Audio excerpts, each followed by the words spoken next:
మరి సభ్య సమాజం తలదించుకునేలా తెలుగుదేశం పార్టీ ఎమ్మెల్యే నారా లోకేష్ గారికి అత్యంత సన్నిహితుడైనటువంటి దగ్గుబాటి ప్రసాద్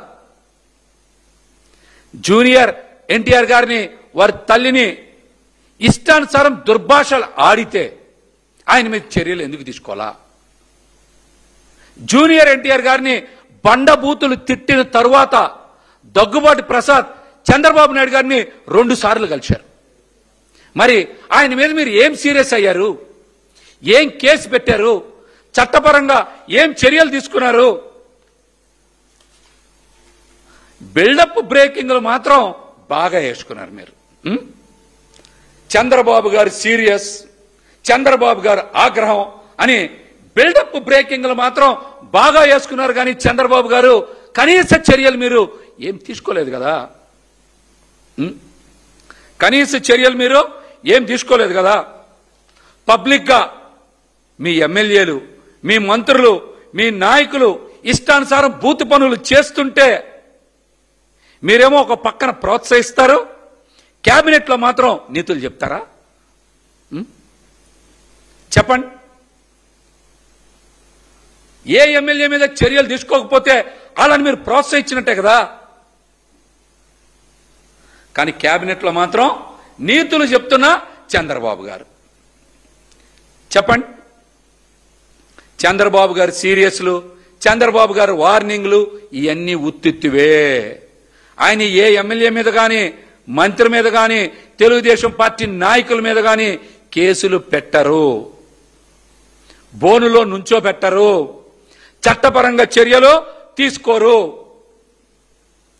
రెడ్ బుక్ రాజ్యాంగం, పొలిటికల్ గవర్నెన్స్ పేరిట రాష్ట్రంలో జరుగుతున్నటువంటి అరాచకాలకి, దాడులకి చంద్రబాబు గారే రాజగురువు.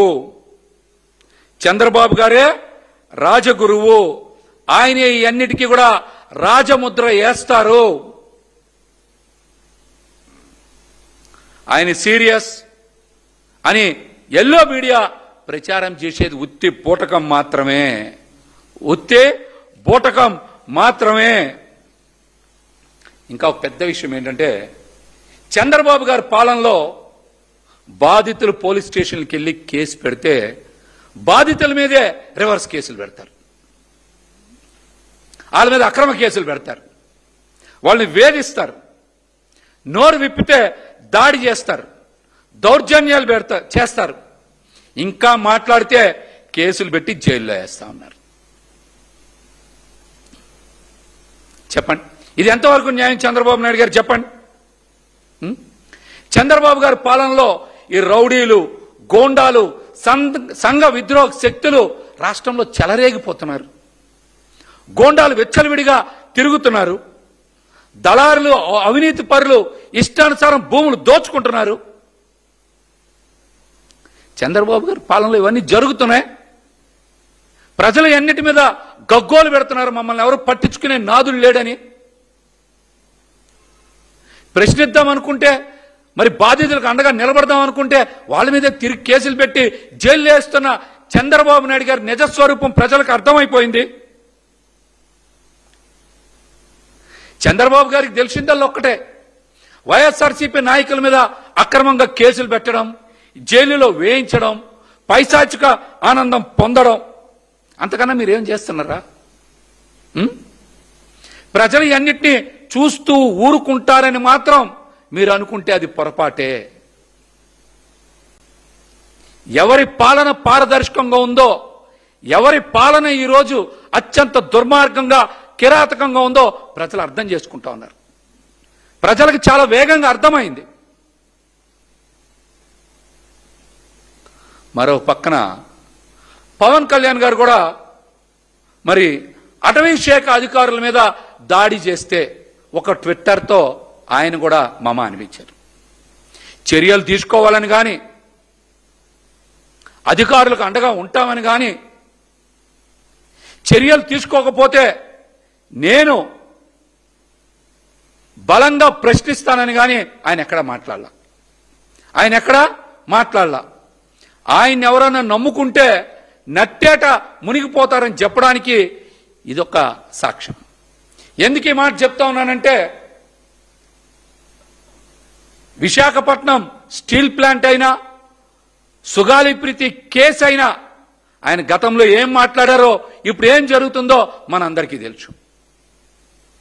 ఆయన మాట మీద నిలబడేటువంటి మనిషి కాదు.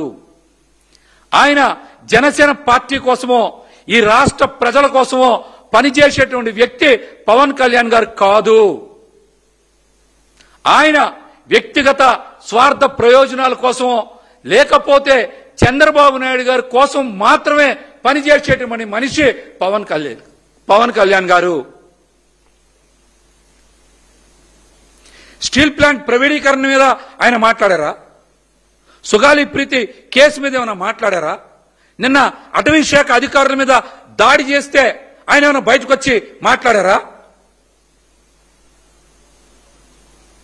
అంటే ఆయనకి వ్యక్తిగత ప్రయోజనాలే ముఖ్యం, ప్రజలు గాని పార్టీ గాని ముఖ్యం కాదని చెప్పడానికే ఈ మాట చెప్తా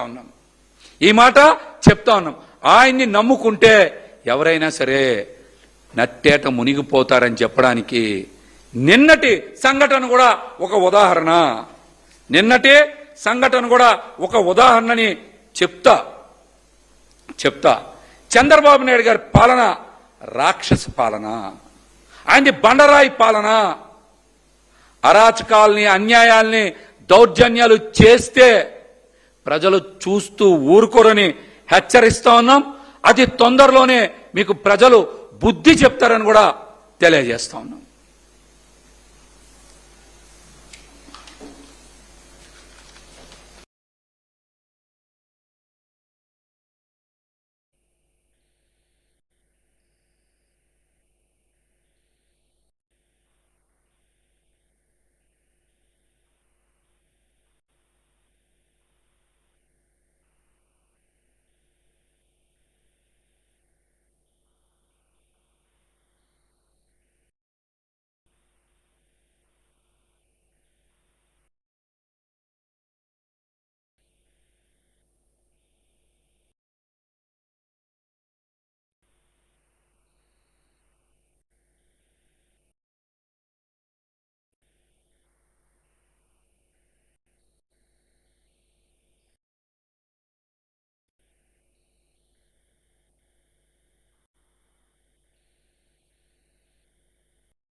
ఈరోజు